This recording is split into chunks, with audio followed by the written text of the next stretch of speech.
Broken Dice, bringing you probably the last video of this year.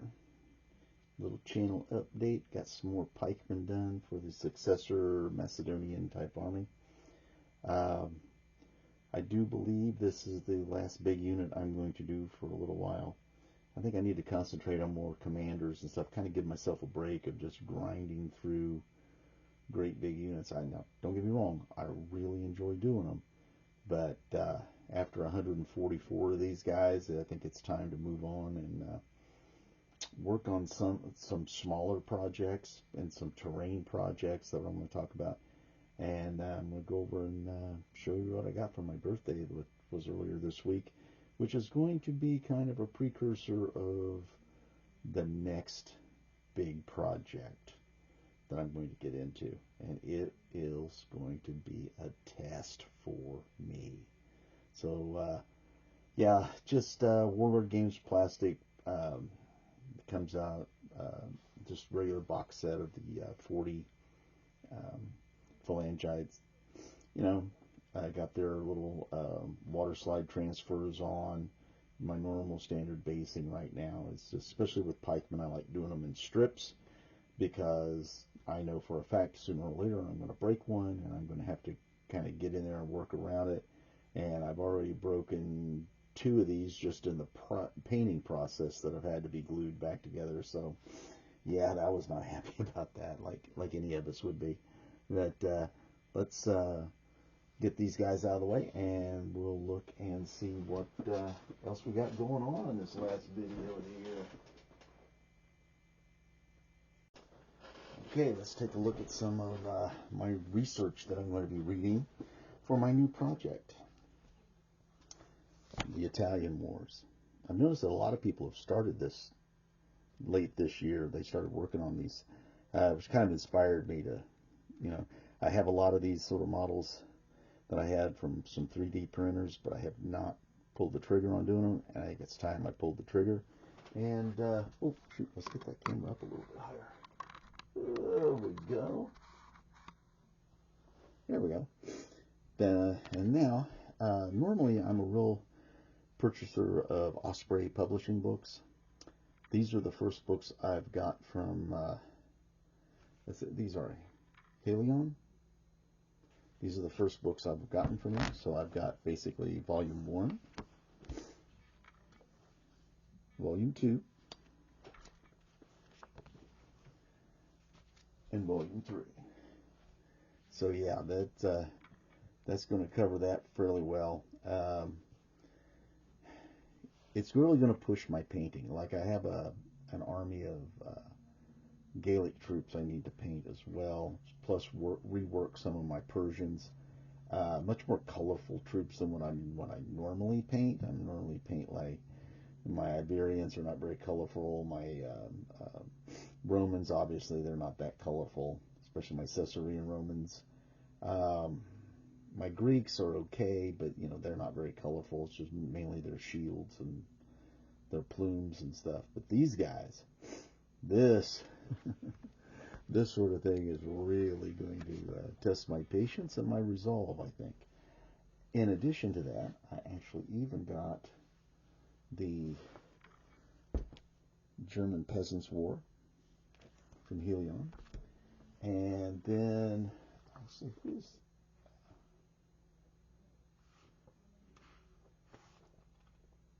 I got this, I found this book.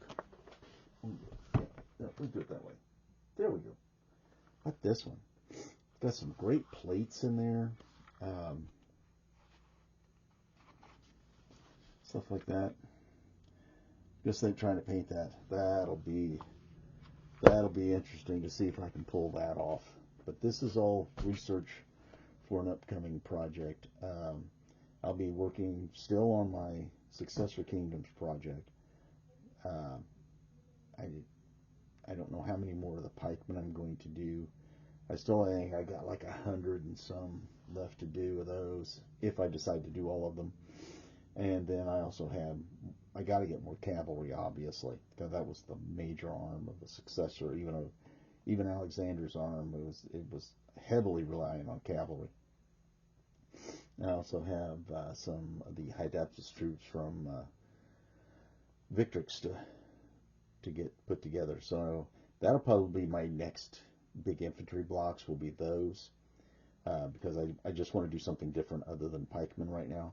And then a lot of like smaller unit stuff, character models, leadership, generals, and that sort of thing. Okay, that's that project. Like I said, this is in the research stage, and we're going to see how that goes. And then last year, as far as a terrain project goes, I got this 3D printed, like, Dark Age fortress thing. And I need to get this thing put together, painted up, and put on a base. It's pretty good size. I see. Well, these are. Let's get a little. These sections then are about 4 inches long and about 2.5 inches high at the top of the wooden palisade. So I figure if I build it up a little bit, put it on a nice space of terrain. It's got so many wall pieces, and it has like a gate. It's got these little clips that put the sections together. We'll see how that goes. I haven't even begun to assemble it yet, so we'll see how that goes. And just for chuckles, I'm working on some little carriers, like for my Hail Caesar game, a little piece here to put like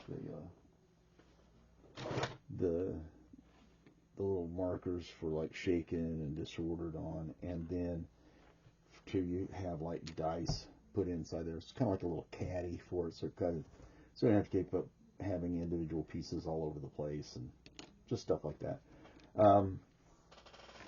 It's kind of one of those things where, like if you got off of plastic screws and stuff, I use cut these up and put these, because these are about the size. They're like about the size of a regular cavalry base, 25 by 50, and so they work out fairly well. And what I wind up doing is I'll stack a couple of these up like this. I'll go ahead and cut. If you cut, I don't know if you guys can see this or not, but like on those screws, they got these little round, like little button pieces on the plastic.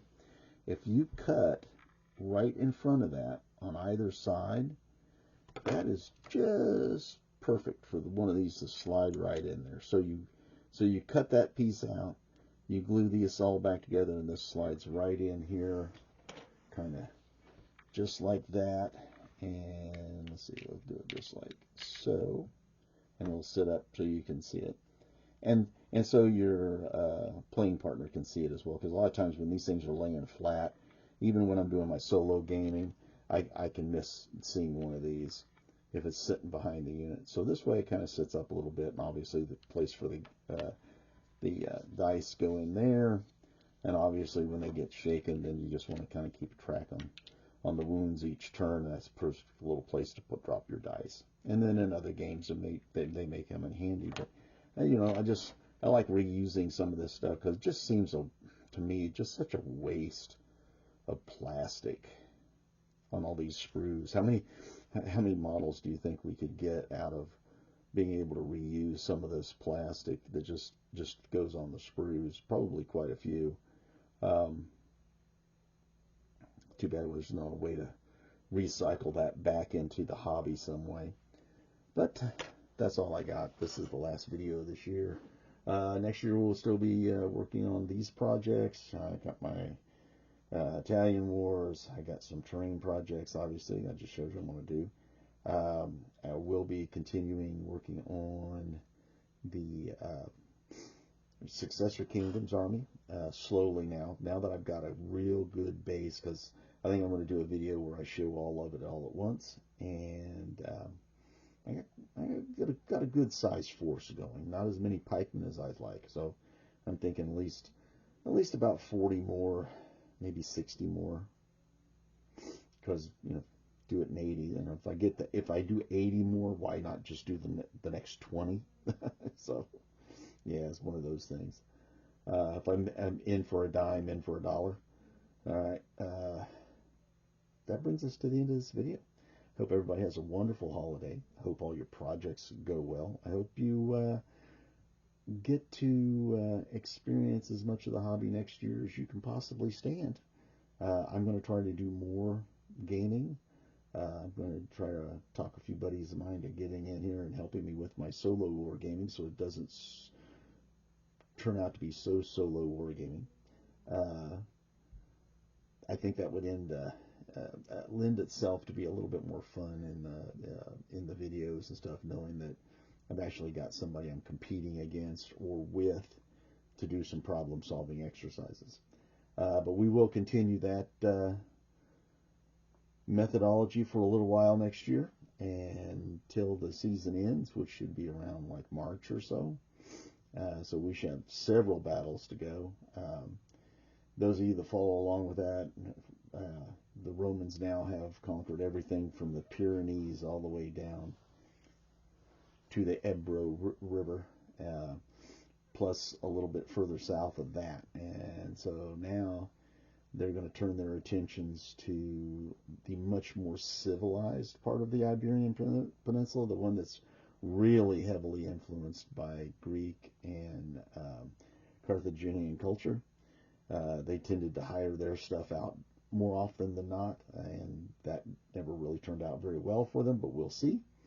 And as far as the gaming goes, but right now the Romans are kicking it into high gear, and they are becoming the unstoppable force in my solo wargaming project as they were in real life.